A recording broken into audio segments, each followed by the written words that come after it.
প্রিয় ভর্তি যোদ্ধারা, তোমরা অনেকেই স্বপ্ন দেখো জাহাঙ্গীরনগর বিশ্ববিদ্যালয়ে পড়াশোনা করবা। জাহাঙ্গীরনগর সি ইউনিটকে টার্গেট করে তোমরা অনেকে প্রিপারেশন নাও। সি ইউনিটে কিভাবে তুমি কমপ্লিট প্রিপারেশন নিতে পারো বা সি ইউনিটে তুমি কিভাবে প্রিপারেশনটা শুরু করবা, এই বিষয়ে আমি তোমাদের কমপ্লিট ধারণা দেবো এই ভিডিওতে। তো এই ভিডিও তোমরা যারা ফার্স্ট টাইমার বা সেকেন্ড টাইমার যাই হও, তোমরা এই ভিডিওটা দেখো, অবশ্যই এখান থেকে তোমরা বেনিফিটেড হবে।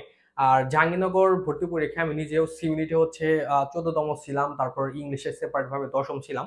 তো জাহাঙ্গীরনগর সি ইউনিট সম্পর্কে আমার মোটামুটি খুবই ভালো ধারণা আছে যে সি ইউনিটে তুমি কিভাবে পড়লে ভালো করতে পারবে। এখন সি ইউনিটে আমাদের প্রশ্নের যে মান বন্টন, ওই বিষয়ে আমাদের জানতে হবে।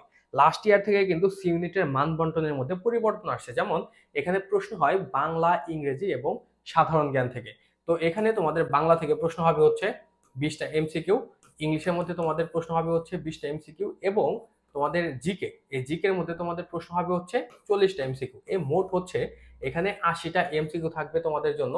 এবং এই 80টা এমসিকিউ এর মান কিন্তু প্রত্যেকটা প্রশ্নের 1 করে, এবং তোমাদের যে জিপিএ এর উপরে তোমাদের নাম্বার থাকবে এখানে 20।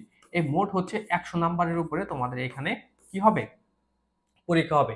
আর সি ইউনিটে তোমরা যদি চান্স পেতে চাও তাহলে তোমাদের 65+ নাম্বার পাওয়া লাগবে, 65 বা ধরো 66 এরকম নাম্বার পাওয়া লাগবে। আর সি ইউনিটে কিন্তু সিট সংখ্যা খুবই কম, তার মধ্যে ছেলেদের মেয়েদের আলাদা করে সিট ভাগ করে দেওয়া আছে। আমি যখন সি ইউনিটে পরীক্ষা দিই, আমার নাম্বার মনে হয় 74 পয়েন্ট কত ছিল, 48 বা এই টাইপের কোনো কিছু ছিল, মানে 74 পয়েন্ট সামথিং ছিল। তো তোমরা অবশ্যই সি ইউনিটে যারা পরীক্ষা দিবা তারা 70-এর উপরে যেন নাম্বার তুলতে পারো, এরকম টার্গেট রেখে কিন্তু তোমাদের প্রিপারেশন নেওয়া লাগবে। এখন আমি তোমাদের প্রথমে একটা কথা বলে নেই, সেটা জাহাঙ্গীরনগরে চান্স পাওয়া কিন্তু তুলনামূলক অনেক বেশি কঠিন। ঠিক আছে, জাহাঙ্গীরনগরের প্রশ্ন খুবই হার্ড।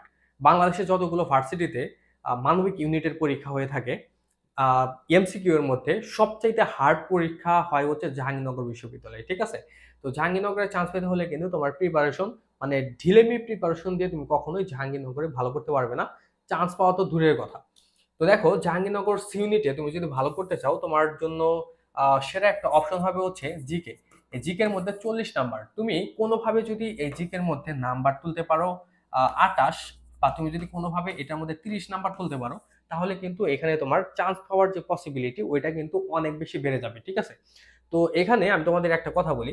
আমাদের নর্মালি অন্যান্য ভার্সিটিতে, ধরো রাবি বা ঢাবি বা চবি, যেখানে পরীক্ষা দাও না কেন, আমাদের জিকের মধ্যে, মানে আমরা তো জানি থেকে জিকের মধ্যে কি টাইপের প্রশ্ন হয়ে থাকে। বাংলাদেশ আন্তর্জাতিক অংশ থেকে প্রশ্ন হয়, যেমন বাংলাদেশ অংশে যে সকল টপিক জিকের সূচিপত্রের মধ্যে দেয়া থাকে, তারপর আন্তর্জাতিক অংশের মধ্যে যেগুলো দেয়া থাকে, নর্মালি ওইগুলো থেকে প্রশ্ন হয়ে থাকে। কিন্তু জাহাঙ্গীরনগরের বেলা বিষয়টা সম্পূর্ণ ভিন্ন।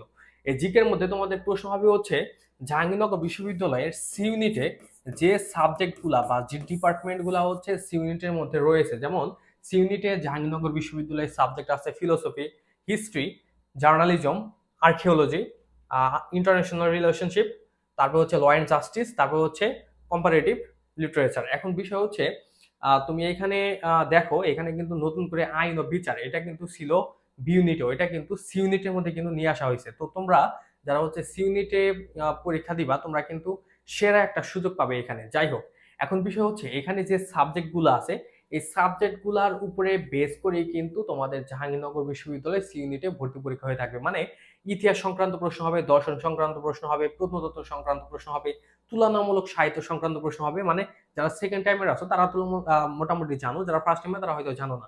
ধরো এই যে এখানে তুলনামূলক সাহিত্য, যেটা এই তুলনামূলক সাহিত্যে কি টাইপের প্রশ্ন হবে, ধরো আমাদের বাংলা সাহিত্যের যে ইতিহাস, এই টাইপের প্রশ্নগুলো এখানে আসবে। ঠিক আছে, বা ধরো বাংলা সাহিত্য, যে এখান থেকে তোমাদের এখানে প্রশ্ন হতে পারে।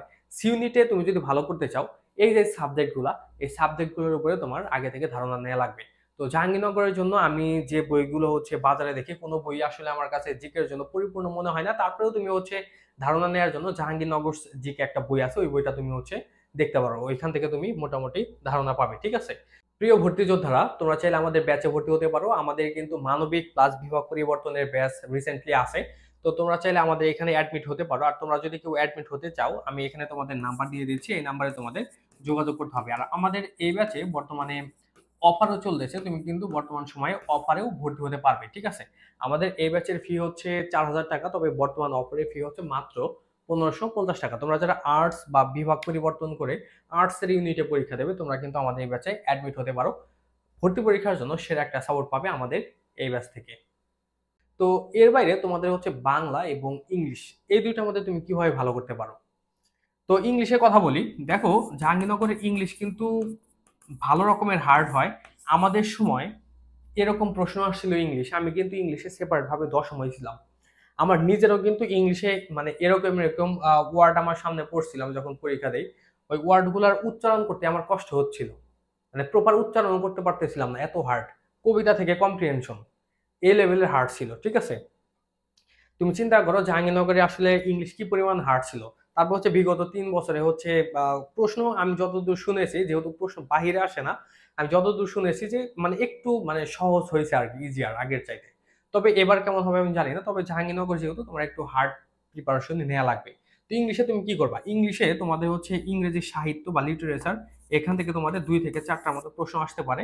লিটারেচারের জন্য তোমরা অনেকেই হচ্ছে মানে হতাশায় থাকো যে লিটারেচার আসলে কিভাবে ভালো করবে, এটার জন্য মাস্টার বই বা কম্পিটিটিভ এক্সাম বা যে বইয়ের মধ্যে লিটারেচার আছে, স্পেশালি মাস্টার বই যদি হয়, ওইখানে পিএসসি বা ধরো বিসিএস ব্যাংক বা অ্যাডমিশনের যে লিটারেচারের যে প্রশ্নগুলো আছে বিগত সালের, ওইগুলো একটু পড়ে নিবা। ওইখান থেকে প্রশ্ন যদি আসে তো আসলো, না আসলে আসলে কিছু করার নেই। তুমি আসলে এই শর্ট টাইমের মধ্যে ইংরেজি সাহিত্য তুমি অত কিছু পড়তে পারবে না, ঠিক আছে। আরেকটা জিনিস মনে রাখবা, তুমি যদি মাস্টারের ওই প্রশ্নগুলো পড়ো তারপরে যদি কমন না পাও, তাহলে মনে করবা কেউই কমন পায়নি। এই বিষয়টা মাথায় রাখবা জাস্ট। তো এর বাইরে তোমাদের যে গ্রামাটিক্যাল যে আইটেমগুলো আছে, আসলে ভিডিও অনেক বেশি লেন্থ হয়ে যাবে, আমি আসলে এত বড় করতে পারছি না, আমি তোমাকে শর্টলি বলি। আমাদের যেমন ইংলিশ গ্রামারের মধ্যে তোমাদের প্রশ্ন হবে কন্ডিশন থেকে, তারপর হচ্ছে অ্যাফার্মেটিভ নেগেটিভ অ্যাগ্রিমেন্ট থেকে প্রশ্ন হবে, তারপর হচ্ছে right form verb, tense, subject verb agreement, identify of parts of speech, voice narration, এই সকল টপিক থেকে কিন্তু প্রশ্ন হবে। Appropriate preposition, synonym, antonym, spelling, এগুলো থেকে তোমাদের প্রশ্ন হবে, এগুলো ভালো করে দেখে নিবা। বাংলার জন্য বিরোচন থেকে তোমরা প্রশ্ন পাবা 2-3টা বা 4টা। এর বাইরে তোমরা হচ্ছে ব্যাকরণ থেকে কয়েকটা প্রশ্ন পাবে এবং বাকিগুলো হচ্ছে বাংলা প্রথম পত্র থেকে পাবে। তো জাহাঙ্গীরনগরের জন্য তুমি আপাতত হচ্ছে এরকম ভাবে প্রিপারেশন নেওয়া শুরু করো। আর জাহাঙ্গীরনগরের জন্য আসলে তোমার আসলে যে ভার্সিটি তুমি প্রিপারেশন নাও না কেন, তোমার কিন্তু আসলে প্রশ্ন ব্যাংক দেখাটা অনেক বেশি জরুরি। এখন জাহাঙ্গীরনগরের যেহেতু বাইরে প্রশ্ন আসে না, তারপরে হচ্ছে বিভিন্ন সিস্টেমে হচ্ছে প্রশ্ন বের করে অনেকেই, তো এখান থেকে প্রশ্ন ব্যাংক তৈরি হয়। তো প্রশ্ন ব্যাংক আমার কাছে যদিও হচ্ছে সকল ইউনিটের জন্য অ্যাপ্রোপ্রিয়েট মনে হয় না, তারপরেও তোমরা হচ্ছে প্রশ্ন ব্যাংকটা দেখবা। প্রশ্ন ব্যাংক আসলে ওইটার উপরে বেস করে আসলে অনেকটা তৈরি করা। প্রশ্ন ব্যাংক দেখে তুমি হচ্ছে তুলনামূলক ধারণা নেবে এবং এবং ওইটার উপরে হচ্ছে তুমি প্রিপারেশন যদি নাও, তাহলে হচ্ছে তুমি এখানে ভালো করতে পারবে আমি মনে করি। তো জাহাঙ্গীরনগর বিশ্ববিদ্যালয় নিয়ে আমাদের আজকে আলোচনা এই পর্যন্তই ছিল। জাহাঙ্গীরনগর সি ইউনিট বা বি ইউনিট নিয়ে তোমাদের কারো যদি কোনো প্রশ্ন থাকে বা কোনো কিছু জানতে চাও, অবশ্যই তুমি কমেন্টে জানাবে।